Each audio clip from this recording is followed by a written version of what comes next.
அஸ்ஸலாமு அலைக்கும், this is Sahana and இதுதான் நம்மளோட சேனலில் ஃபஸ்ட்டு எவர் லாங் வீடியோ. இனிமேல் நம்ம சேனலில் லாங் வீடியோஸும் அப்லோட் பண்ணுறதா இருக்கும். என்னோட லைஃப்லேயே ஃபஸ்ட் டைமாக என் பேரண்ட்ஸை விட்டுட்டு ரொம்ப நாளைக்கு வெளியூரில் போய் ஸ்டே பண்ண போகிறேன். ஸோ கண்டிப்பாக இது எனக்கு மறக்க முடியாத எக்ஸ்பீரியன்ஸாக தான் இருக்க போது. அதை உங்கள் கூட ஷேர் பண்ணணும்னு நினச்சேன். அதுக்காக தான் இந்த லாங் ஒரு வழியாக பேக்கிங் எல்லாம் முடிச்சதுக்கப்புறம் அன்றைக்கி ப்ரே பண்ணிவிட்டு டே ஸ்டார்ட் ஆச்சு. என்னோட ஸ்டூடியோவை க்ளோஸ் பண்ணிவிட்டு டீ மட்டும் குடிச்சிட்டு கிளம்பிட்டேன். ஸ்டூடியோலாமா வச்சுருக்கீங்க அப்படின்னு நீங்கள் கேட்க, நான் எந்த இடத்துல உட்காந்து ஒர்க் பண்ணுறேனோ அது எனக்கு studio. First of all sorry, நான் ஷார்ட்ஸ்க்கு எடுக்கிற மாதிரியே எல்லாமே வெர்டிக்கலில் எடுத்துட்டேன். அதுக்கப்புறமாடி தான் ஹரிசாண்டலுக்கு மாற்றினேன். இனிமேல் வர எல்லாத்துலேயுமே அந்த மிஸ்டேக் நடக்காது. 6:30 எல்லாம் ஊர்லேருந்து கிளம்பியாச்சு. அங்கேருந்து மதுரை போகணும், மதுரையிலேருந்து ஆரப்பாளையம் போகணும், அங்கேருந்து நம்ம போக வேண்டிய ஊருக்கு போகணும். எந்த ஊருக்கு போகிறேன், எதுக்காக போகிறேன், அங்கே போய் என்னெல்லாம் பண்ண போகிறேன் அப்படிங்கிறத கண்டிப்பாக என் கூட சேர்ந்து வாட்ச் பண்ணுங்கள். This going to be a biggest surprise. Mattuthavani வரைக்கும் நம்ம தனியாக தான் போனோம். அப்போல்லாம் லக்கேஜ் தூக்கிட்டு போகிறது ரொம்ப கஷ்டமாக இருந்துச்சு. அதுக்கப்புறம் எங்கள் மச்சான் வந்துட்டு மார்னிங் சாப்பிட்லான்னு முடிவு பண்ணதுக்கப்புறம் ஹோட்டலுக்கு போனால் இவங்க 2 பேத்துக்கும் என் ஹோட்டலுக்கு வாங்க அங்கே வாங்கன்னு ஒரே சண்டை. ஒரு வழியாக அவங்கள சமாதானப்படுத்திட்டு ஹோட்டலுக்கு போனால்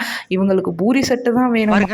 காணோம்னு சொல்லிட்டு 12 பூரி எடுத்துட்டு புல்டோசர் மாதிரி உட்காந்துருக்கா பாருங்க. சாப்பிட்டு முடிச்சுட்டு வந்த வேலையை பார்க்கலாம்னு சொல்லிட்டு பஸ்ஸில் ஏறி உட்காந்தா பஸ் மூவ் ஆன 5 மினிட்ஸ்லேயே ஒரே சவுண்ட். இன்ஜின்லேருந்து ஏதோ ஏர் லீக் ஆகுதுன்னு சொல்லிட்டு அதை சரி பண்ணுறதுக்கு ஒரு 1/2 மணி நேரம். என்னடா ஆரம்பமே அமர்க்கலமாக இருக்குன்னு சொல்லிட்டு சரி மனசை தேத்திக்கிட்டு அடுத்து மூவ் பண்ண. இது நமக்கு ஒரு லாங் ட்ராவல் தான், அதனால பஸ்ஸில் ஏறினோடனே தூங்கியாச்சு. ஒரு 2 ஹவர்ஸ்க்கு அப்புறமாட்டி டீ பிரேக்கு ஸ்டாப் பண்ணாங்க. அங்கே போயிட்டு எங்கள் அம்மாவுக்கு டீ வாங்கி எங்கள் மச்சான ஜூஸ் குடிச்சிட்டு அதுக்கப்புறம் மறுபடியும் ஜேர்னி ஸ்டார்ட் ஆச்சு. பஸ் மூவ் ஆச்சு, நாங்களும் தூங்க ஆரம்பிச்சிட்டோம். அதுக்கப்புறம் முழிச்சு பார்த்தா தாராபுரம் வந்துருந்துச்சு. இப்போவே நீங்கள் கெஸ் பண்ண ஆரம்பிச்சிருக்கலாம் நம்ம எங்கே போய்கிட்டு இருக்கோம்னு. பல்லடம் கிட்ட சாலை மறியல் பண்ணுறாங்கன்னு சொல்லிட்டு மறுபடியும் ஒரு 5 மினிட்ஸ் கிட்ட பஸ் நின்றுச்சு. அதுக்கப்புறமாட்டி தான் எல்லாம் கிளியர் ஆகி மூவ் பண்ண 6 மணி நேரம் போராட்டத்துக்கு அப்புறம் ஃபைனலாக நம்ம சிங்காநல்லூர் பஸ் ஸ்டாப் ரீச் பண்ணியாச்சு. எஸ், நீங்கள் கரெக்டாக தான் கெஸ் பண்ணியிருக்கீங்க. நம்ம கோயம்புத்தூர் தான் ரீச் பண்ணியிருக்கோம். இறங்கினோடனே சாப்பிடலாம்னு சொல்லிட்டு ஒரு ஹோட்டலுக்கு பிரியாணின்னு சொல்லிட்டு கொடுத்துருந்தாங்க. டேஸ்ட் ரொம்ப ஒஸ்ட்டாக இருந்துச்சு, பிடிக்கவே இல்லை. நீ கோயம்புத்தூர் போகிறா அவ்வளோதானே, இதையே இவ்வளோ எக்ஸாசரேட் பண்ணி சொல்கிற அப்படின்னு நீங்கள் நினைக்கலாம். பட் எனக்கு அப்படி கிடையாது. எனக்கு ராமநாதபுரம் டிஸ்ட்ரிக்டை தவிர வேறு எதுவுமே தெரியாது. அப்படியே வளர்ந்துட்டேன். ஸ்கூலில் காலேஜில் கூட டுவார்க்கு கூட நான் வெளியே எங்கேயுமே போனது கிடையாது. ஆனால் இன்னைக்கு நான் வெளியே வர போகிறேன்.